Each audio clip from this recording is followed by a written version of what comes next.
Hello, I'm James, and I'm an old guy in Europe.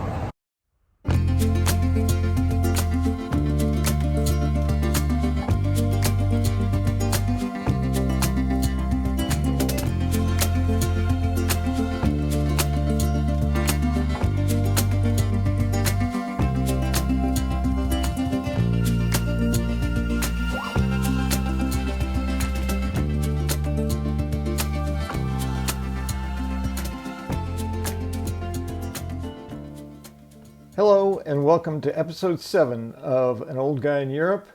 This week I share my second featured interview on Good Morning Portugal, where I talk to Carl about my first experience of Easter in Portugal, some of the food, some of the confusion I experienced as a new immigrant to the country. I also talk about issues of control, especially within the immigration process. And we have some big laughs along the way. So sit back and relax and enjoy.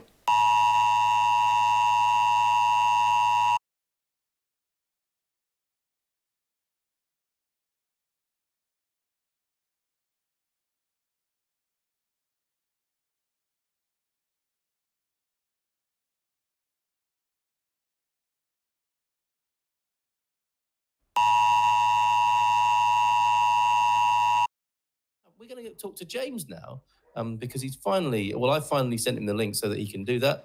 Let's play the theme tune and then find out what he's been thinking this week. I think sunscreen has come into it, but let's set it up in the right way. And we've got our Today in Portuguese History music back.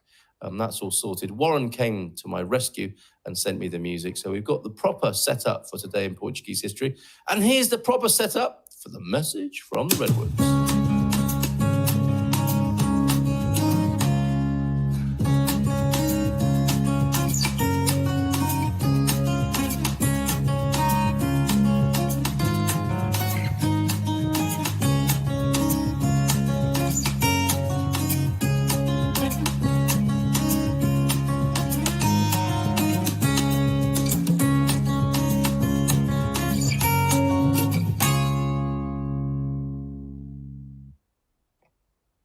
Hola, bom dia, Senor Banana Slug. Tudo bem? Bom dia! Well, how's your Easter been? Fairly relaxed and casual. The family that have become friends with me where I live, we shared meals on Friday and Sunday, and I got a bit of a taste of some traditional home-cooked, Easter food, which Come on, tell us about it, please. Can you talk us through what you ate for Easter? And this is your your first Easter in Portugal, right? Yes, yeah, and all I can do is tell you what was on the plate. I don't know what it was called. I don't know how it was prepared. I know leave that to us. We will piece it together between us. So what was it? What was it, as far as your memory serves you? Okay. On Friday, it was sliced boiled potatoes with carrots and seasonings and I'm guessing some olive oil, but also there was some seafood. I saw some shrimp. There was pieces of what I think are fish, but it might have been squid. It was kind of rectangular, flat, almost looked like pasta, but it wasn't pasta, so I don't know what it was. And then there was a very large, rather thick piece of fish on the plate. Always bone in, so I have to pull all the stuff off the bones. It was delicious, and I don't know what it was called. And I'm sure if I had asked Louisa, who is my housemate or friend, or I just don't know how to refer to them. They're friends basically, but I'm living in their converted garage as a studio now. They've become friends. Okay. She would Portuguese, and I'd have to say, could you say that again? Could you say that again? Could you say that again? So I'm too busy trying to learn how to just ask for my coffee to try to memorize all the different foods at this point. We understand that. So We feel your pain. We I'm feel gonna your try to pain learn with that. yeah. But it sounds like you had a pretty And nice then, first Easter here in Portugal. yeah, yeah. And Sunday we had what seemed to have the consistency more or less. The most familiar thing to me is meatloaf, but it was kind of wrapped in a sort of a croissant pastry. It was rolled up in it, and it was about, again, so much food. I don't eat much. I'm always like, oh, they're fattening me up for next Thanksgiving or something.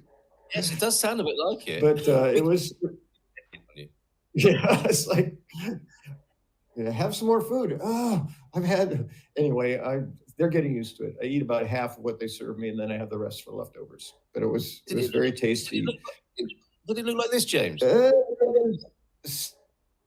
well, yeah, no, yeah, something along that line. Although a lot of those look like breads and loaves. I Yeah, should okay. actually get it written down if I'm going to say what it is. Well, fair There's a enough. part And of I me that's embarrassed that I'm There's a part of me that's embarrassed that I feel ignorant, and then there's another part of me that says I'm learning a lot. I just haven't got this part yet. So yeah, you know, absolutely no I'm problem just there. enjoying And what then it takes. yeah, there's a lot to learn. I mean, you know, that is something I wanted to talk about today. Is the Falar. Falar the leader, and I'm going to talk a little bit from Katia Lima's quick guide to Easter in Portugal with a recipe, not for Falar, but for pão de ló, which I believe is another traditional favourite at this time of year. So we will come back to that, and I thank you for your for what you could remember from your Easter festivities. There's particularly things that have been on the plate in front of you. So, message from the Redwoods then. What have you been thinking this week, sir?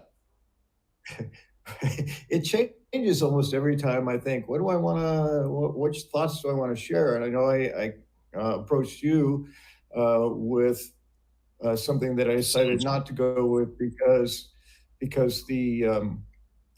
I like the way it's set up in the video presentation. So I'll just tell folks, if you want to see what I considered, the topic of sunscreen came up. You can't really see it on my face today, but I forgot my first sunny day out to protect my skin, and the following day was something akin to the color of a lobster.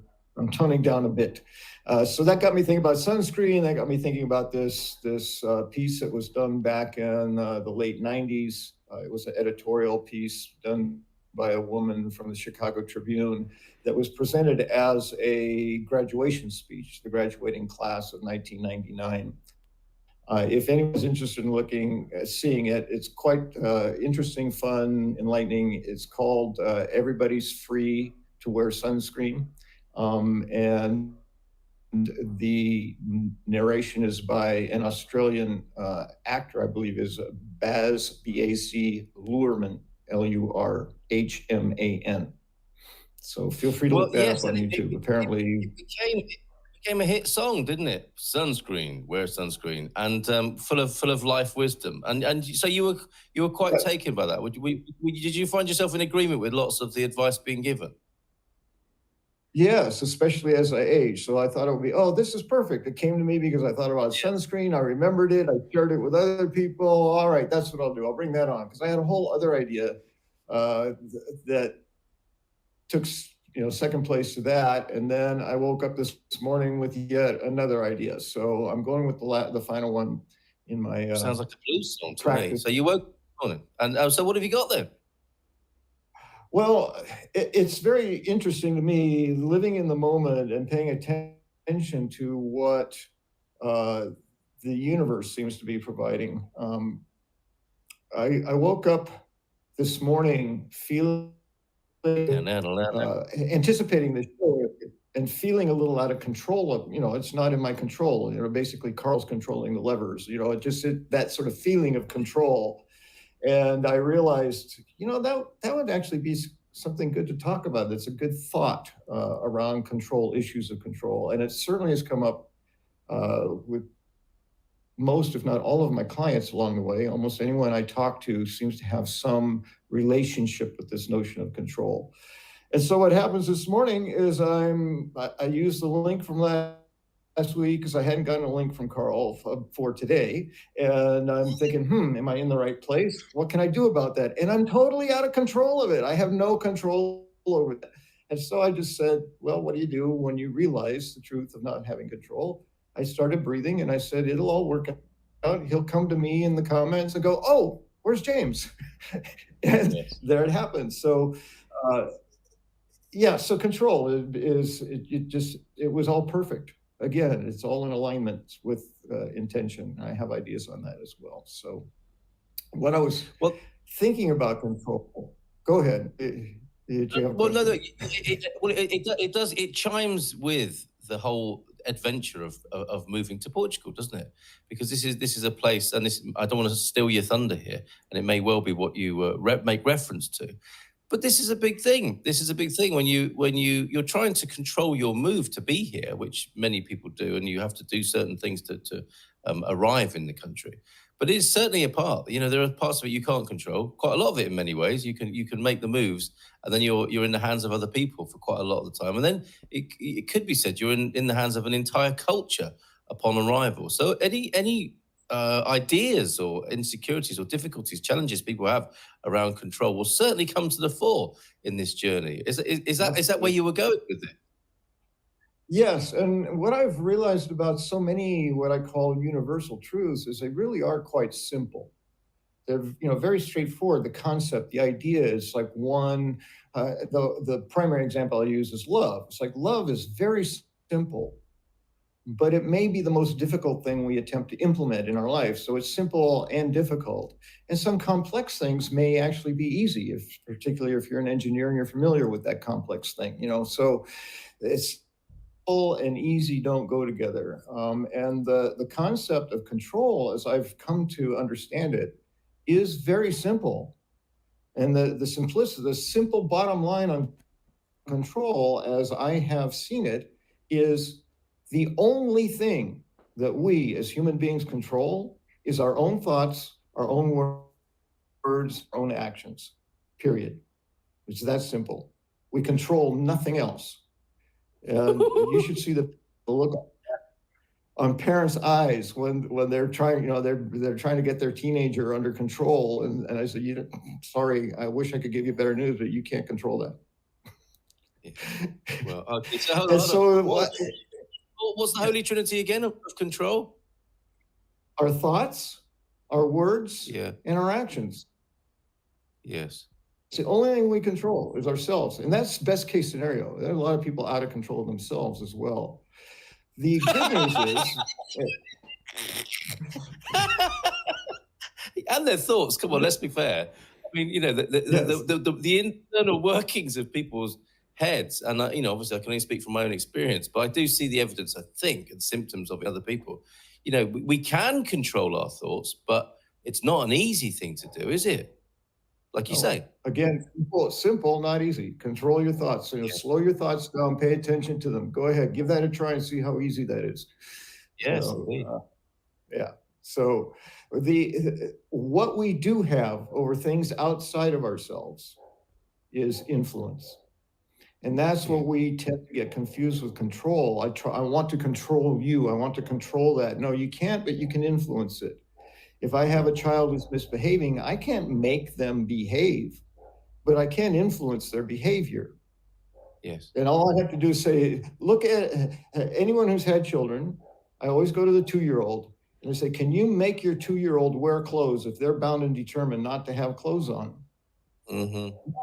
You can put them off, you can threaten them, you can, cajole them, you can manipulate them, you can bribe them, but you cannot make them. And that concept, I think we develop it because we get this idea that we do control things like our animals or our children or, things that look like we're controlling them, but we don't. We do not control them. James. And there's a liberation in that ultimately, isn't there? I mean, is that where you're going with this? As if by magic, Jimmy Chu has appeared in the room here. You can see his snout. You can influence him, but you can't control him. You're not kidding. He is so frustrating to me, and it's absolutely right what you say. And I would like to think that I've in some way understood that before now. But this little guy here, he takes me to new levels of understanding that really I can only control my what's going on in me and Your not own really him. thoughts, your own words, and your own actions. Exactly, and training is influence, I suppose, isn't it? That's what Uh-huh. you're trying to do. You're trying to influence behavior, but ultimately, it's a matter of being influential to some degree or other. And then my frustrations are mine alone to manage when it comes to his bad behavior, as I judge it. And if the dog responds to the influence of the training, that's on the dog. The dog's in control of that, not you. Yes. Yet we have Yeah. this idea that we're controlling the dog. No, the dog is controlling itself because it wants to, because it loves you, because it's going to get food, whatever. But it's the one that's doing the behaving. And it Yes, has nothing indeed. to do with you other than your influence. And that's the same for Okay. children and life in general. And Seth officials, for example, Yes. so to bring that into this context of moving to Portugal and a new life in Portugal, there will be these pressure points, won't there, where people are not able to influence and are in a position where they may surrender to the very premise that you're putting to us this morning. Practically, how do we do that? I think you mentioned breathing. Breathing helps me to get centered. I say about breathing, it's highly effective, as research has shown. It's Yes. always available. Yes. It's absolutely free. Yes. This is the best. If you want, you can pay me a lot of money for therapy, but if you really practice intentional deep breathing a lot, then you might not need to. Right? I mean, obviously, there's going to be some stuff you want to talk out and so on. I don't want to diminish my profession. Obviously, I love what I do, and I feel that I'm pretty good at it. But the bottom line is, if you can't afford it, you're not in a place where you can. The single best thing I believe that you can ever do is intentionally breathe deeply in through the nose and out through the mouth. Do that 3 times, and whatever is going on is going to start to settle. You'll start to relax. And from there, then you can begin to control your thoughts, maybe your words, your actions. But from there, you have to get centered and grounded and level before you can do anything that's going to be productive. So breathing is it for me. Gratitude is another. I get frustrated, and that leads to complaining. And I catch myself complaining in my mind. Again, controlling the thoughts, and I shift. Well, okay, yes, that's happening. You don't like it. So what are you grateful for? That's my go-to. I start looking at gratitude, and the complaints start to fade away. So that's my process when I'm feeling that sense of out of control. We don't want to feel uncomfortable. We've been brought up to believe it's our job to make other people comfortable. And I don't control your comfort. I don't control your feelings. I may influence them by my behavior, but I don't want to, quite honestly, I don't want to be responsible for your feelings. That's too much. Fair enough. I have my own feelings, but that's plenty. Yes. So you can be compassionate, and you can be empathic, and you can be supportive, and you can be loving, but you're not in charge of the other person's feelings. Oh my goodness! Okay, so that may come as a newsflash to some people, and to again contextualize the gratitude, you might not be able to get the driving license back as quick as you like. You might not have the SEF appointment as quickly as you would want, and all that uncertainty rests upon it and your future. But you might well be sitting outside a kiosk in Lisbon with the Portuguese sun on your face, enjoying the coffee and eating a pastel de nata. And that could be a way of managing your experience. Yes, and I don't profess to be Buddhist. I'm not. I don't know that much about it, but what I do know makes sense to me. In terms of having a human experience, Buddha, the ideas of that were recorded according to Buddha make a lot of sense. And the thing that I remember a lot is that I guess it's the first 2 observations or something that Buddha made. One was there is suffering, which a lot of us go, well, why is that so insightful? Well, he apparently came from privilege and had never been experienced it. And then he saw it, and it's like, whoa, what is this? This is called suffering. Yikes. So I was going to say he, like me, but I'm not trying to say I'm like Buddha. I'm just saying I'm very curious about the human experience. And that was also, Yes. I think, where he was coming from. So he said, well, if suffering exists, what's the source? And the bottom line on it is the source is attachment.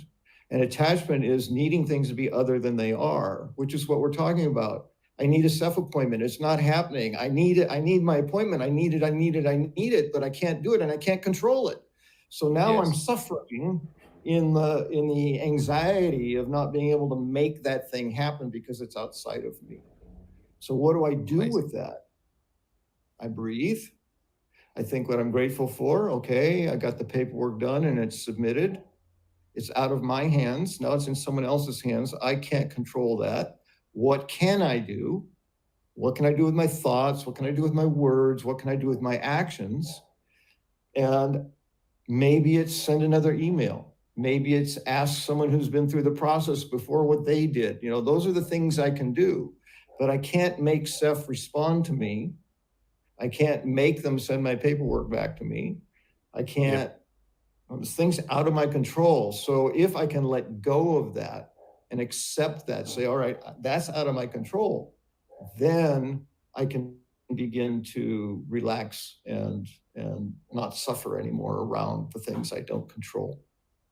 Which So is, I'm that's sure, yes, I'm sure that's what the Buddha would have said had he moved to Portugal. But we've got you to say that to us this morning instead, James. You can never have too much sunscreen. I think you can, but let's not go there right now. I mean, come on, Jess, there are limits. Oh no, I shared something else with Jess yesterday. It was a different thing I saw on YouTube while I was thinking of it. So, but yes, sunscreen. There we go. Tia's moving from England to Portugal next week. So excited. Fantastic. How can we help, Tia? Sunscreen. Don't forget the sunscreen. Well, you're not going to need it right now. I'm going to do the weather today, I promise. Love your show. Usually, Alan's here, look, from San Diego, California. Nice. Fellow Californian. Yeah, just rented a house in Cadiz. We'll be closer to Portugal for weekend trips. Okay, so you're on the way to Cadiz, and or Cadiz, and what's Alan holding there? Is that a machete or a sword in the picture there? We want to know a little bit more about Alan, don't we? Should we meet him at some point? That looks a little worrying, Alan, your profile pic on YouTube there. And hello, Carl and James from Joao F, our dear mate Joao F. And look, getting deep on this Monday morning. Now, it's always interesting, isn't it, when you talk about, I suppose, going into the mind and philosophy, spirituality, it can be called deep. But we are not afraid to go there, are we, James? And that's what we do on a Monday morning. It's the nature of my job in my life. So I take deep dives every week. Yes. Yeah, a deep dive every Monday morning. Hola, bon dia. And we're not afraid to go there on a Monday morning. Who doesn't like a deep dive first thing in the morning? How coincidental you're talking about breathing. I just got off watching a video about breathing. Vocal fry. Wow, vocal fry. That is such an American thing, which you might like to comment on, like, yeah. And its association with emotional suppression. We'll come back to that. Breathe. Look at this. You've encouraged people to breathe all around the world, James, this morning. Breathe. And Alan's quite right. People can die from a lack of breath. So we should point that out. It's not like we're giving you the choice to breathe or not breathe. It's like we're talking about a nuanced level of breathing here. But thank you for that, Alan. You just never know, do you? And as Seth doesn't exist anymore, we are wasting our time is how I will decode that. We know that, we know it's gone into its extinction, Pete. Apama now, of course, but you know what we were getting at there. And Alan is holding a saber for opening sparkling wine. Oh my goodness, send a video, Alan. Send a video, please, of you opening the fizz with your lovely long blade there. Wow, he's one of those people, as maybe a sommelier with sword skills or something like that. Bon dia in the church year, Easter lasts for 50 days, not just a couple of egg-munching moments. It's a perfect excuse to be happy for at least 50 days. Thank you, Sarah, for that. And yes, I was asking earlier on, James, if anybody, even though, people quite quickly often say, I'm not a Christian, I'm not religious, the themes of crucifixion and resurrection are there as human archetypal things, aren't they? And I'm sure you touch upon those within your therapeutic journeys with people. Yes. Well, I actually made a comment after you mentioned that, and I said the archetype of the phoenix ? Yes. Yes, indeed, indeed. Okay, well, thank you so much for that. I think you've got a little bit more to add, though, have you not? Having I opened do. this I have can of one more thing worms. that it feels important because it's something that we say, and I believe how we frame our life greatly influences our perception of our experience. Yeah. And there's a phrase that's used a lot, and I understand the meaning and the intention behind it, but it's not accurate. And it goes along the line of you make me feel, they make me feel, and you're attributing someone else as causing your emotional reaction. Yes. She makes me feel happy. No, she doesn't. You make you feel happy. You know, you make me sad. No, you don't. I make me sad. And I had this conversation with a teen I was working with who was fairly newly in love. And he made the comment at one point, and I'd been working with him for a while. I wouldn't confront a brand new client with this, but we were familiar with each other. And he said, she makes me happy. And I said, I know it feels that way, but the truth is you're making yourself happy. And he had been struggling with depression and anxiety. So I was pointing out to him that right now you're in control of how you're feeling, and you're not feeling depressed, you're not feeling anxious. And that's because of you, not because of her. He says, well, how come I don't feel this way when I'm with her? And I hadn't really broken that down. So I was, there's a jazz term of just making up your music as you go, improvising. Improvisation. Yeah. Yes. So I was just rolling with it, and I said, "Well, I don't know, but let me look at that." And I said, as I looked at it, I said, "I think what's actually happening is that how you feel about her, your feelings about her, make it easier for you to access your feelings of happiness. That she allows a space for you to let your happiness be expressed and to be felt." And that's the closest I was ever able to get. That this idea that people make us something is that their influence makes it easier or more difficult to access certain emotional reactions to them, but they're not making us. I can choose it. And again, all you have to do is take a 2-year-old that's having a tantrum. You can't make them stop having a tantrum, and they can say, you make me mad. And it's like, well, okay, now I'm going to try and make them not mad, and they can just stay mad, right? They're making themselves mad. I'm not making them mad. I can hug them and say, oh, I'm sorry, I made you upset. I love you. Kiss, kiss, kiss. They go, I'm mad at you. Okay. So I can't make them mad. I can't make them unmad. That's up to them. And that's true all the way through adulthood. So this idea of you make me, I just really wanted, that was a part of the control thing. I don't control that. And you Amazing. Don't control. Yes, thank you. Great message from the Redwoods this morning. Looking forward already to next week. Can you just remind us, because it's utterly transferable, if you're making it says Migration Monday, if you're making your journey to Portugal, this may be something that you remember. What was it that Californian guy said on the Good Morning Portugal show that time? I only control those 3 things. What were they, James? Your thoughts, your words, and your actions. Yes. Thank you so much for that this morning. Look, another word on love here this morning. A chemical reaction designed to make, procreate, and not kill our offspring. The pithiness we've come to expect from the prof there, and we will have it today in Portuguese history from him. He reminds us, of course, as well. Go on, mate. I call that our caveman mind or cavewoman mind. I think it's in our DNA, those kinds of things, but I believe it's true. Indeed. Kind of like the question about if you're not sure in politics, follow the money. If you're not sure in human behavior, follow survival.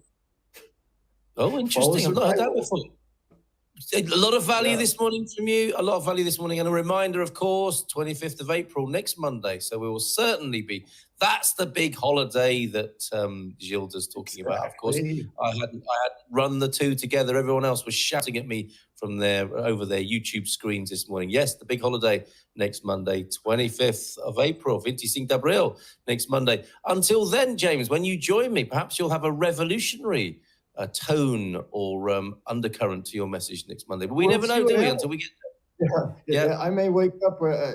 So far, that's working for me. So we'll see what happens. But I'll have something lined up just in case my mind is empty, which it never is. You're a good man. Have a great week, and thank you very much for that. I'd love to read the blog as well as see you on the screen. Take care, mate. Thank you very much indeed.